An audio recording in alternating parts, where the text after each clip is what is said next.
Praise the lord. మన ప్రభు అయిన యేసుక్రీస్తు పరిశుద్ధమైనటువంటి నామములో ఈ ఉదయకాలపు కృపావార్తను వింటున్నటువంటి మీ అందరికీ దేవుని పేరట వందనాలు చెల్లిస్తూ ఉన్నాను. అందరూ బాగున్నారా? మరి ఈ పూట ప్రభు మనకిచ్చినటువంటి వాక్యాన్ని మనము పరిశుద్ధ గ్రంథములో చదువుకుందాం. మత్తయి సువార్త 18వ అధ్యాయము 4వ వాక్యాన్ని చదువుదాం. మత్తయి సువార్త 18వ అధ్యాయము 4వ వాక్యాన్ని చదువుకుందాం.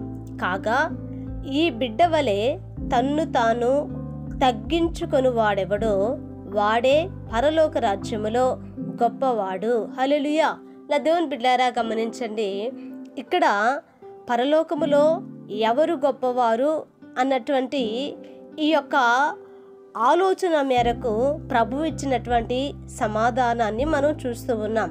నిజమే నా దేవుని బిడ్డలారా, ఆ కాలమున శిష్యులట యేసునద్దకు వచ్చి పరలోక రాజ్యములో ఎవడు గొప్పవాడని ఆయనను అడుగుతూ ఉన్నారంట. గమనించండి, మరి ఈ లోకములో పలానా వాళ్ళు గొప్పవాళ్ళండి, వీళ్ళు గొప్పవాళ్ళండి, మరొకరు గొప్పవాళ్ళండి. ఎందుకంటే వారికి కార్లు ఉన్నాయి, బంగ్లాలు ఉన్నాయి, మిద్దెలున్నాయి, బంగారము డబ్బు ఉంది, కనుక వీళ్ళే గొప్పవాళ్ళు అని వారికి తగినటువంటి ఆ పరపతిని బట్టి నా దేవుని పిల్లరా వారి యొక్క గొప్పతనాన్ని చూపెడుతూ ఉంటారు. కానీ పరలోకములో ఎవరు గొప్పవారు? చూడండి, మరి ఈ ప్రశ్న యేసుక్రీస్తుని అడిగినప్పుడు, శిష్యులు యేసుక్రీస్తుని అడిగినప్పుడు ఆయన చాలా చక్కగా సమాధానాన్ని చెప్పాడు.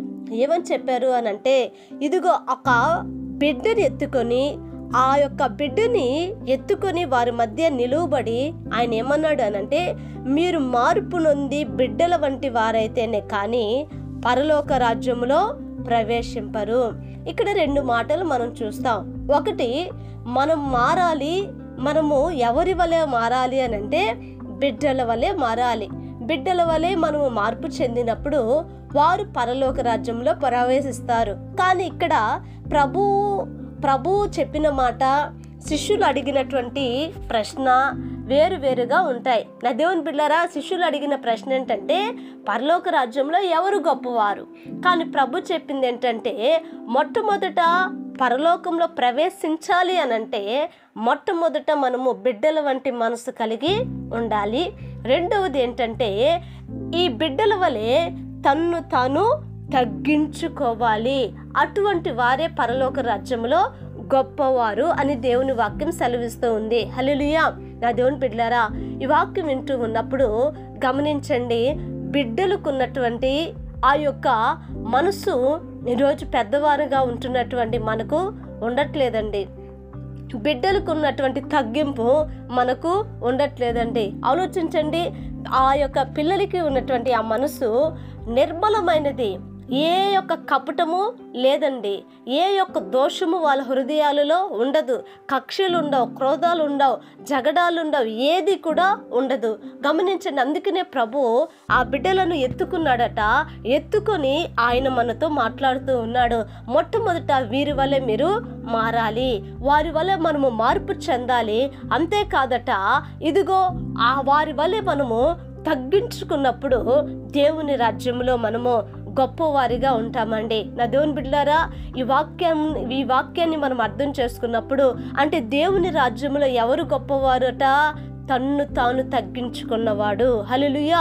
డబ్బున్న వాళ్ళు ఇక్కడ గొప్పేమో, కానీ దేవుని రాజ్యములో నా దేవుని బిడ్డలారా డబ్బు కానీ, పరపతి కానీ, లేకపోతే కార్లు కానీ, బిల్డింగ్లు కానీ, బ్యాంకులో బ్యాలెన్స్లు కానీ, ఇవేవి మనల్ని గొప్ప చేయవట.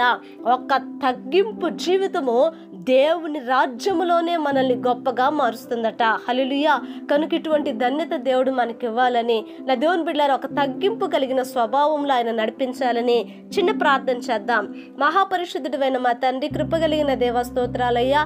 ఈ ఉదయకాలం ముందునైనా మీరు మాట్లాడినందుకు స్తోత్రాలు. అవును ప్రభువా, ఇదిగో మమ్మల్ని మేము తగ్గించుకొని ఆయా బిడ్డల వంటి మనస్సు కలిగిన ప్రభువా, ఇదిగో నేను సేవించి నా తండ్రి నైనా అయ్యా నీ యొక్క మార్గములో నడవటానికి మీరు కృప దయచేయమని, అట్టి సహాయము మా అందరికీ నైనా అయ్యా మీరు అనుగ్రహించమని యేసు నామమున అడిగి వేడుకొంచున్నాము తండ్రి. ఆమేన్. Praise the lord.